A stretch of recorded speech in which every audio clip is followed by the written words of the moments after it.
এই তোদের মনে থেকে একজন নাই जाना पड़ेगा। এই তোমার আদব কাদা নাই? অপূর্ণ অফিসে ঢুকলে নক করে ঢুকতে তুমি যাও না? দরজা সরি সরি স্যার মিস্টেক হয়ে গেছে স্যার। তোমাকে চেয়ারে বসার পারমিশন কে দিল? স্যার আমার ভুল হয়ে গেছে স্যার। ঘরে মানে কিসের ছয়? হ্যাঁ, আর তোর বাপ আদব কথা শেখানি? একটা অফিসে ঢুকতে হলে কি করে ঢুকতে হয়? I said get out. হ্যাঁ, নেক্সট। এই কাবিন স্যার। আমাদের দুজনে দেখে তোর মাথার মনে হচ্ছে ওটি কুটে দরজা আছে, তুই ঠক ঠক আসছিস। Sorry sir sorry. Up, stand up. তুই চেয়ারে কে বসতে বললো? কে বসতে বললো আমাকে এখানে?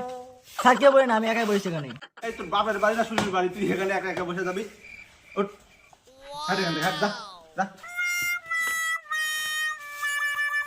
এই তোকে যাইতে বলেছি, তুই বলেছি যে তুই চাকরি হবে কিনা? এই শোন, তার মানে স্যার আমার চাকরিটা হবো বলেছেন? না হ্যাট।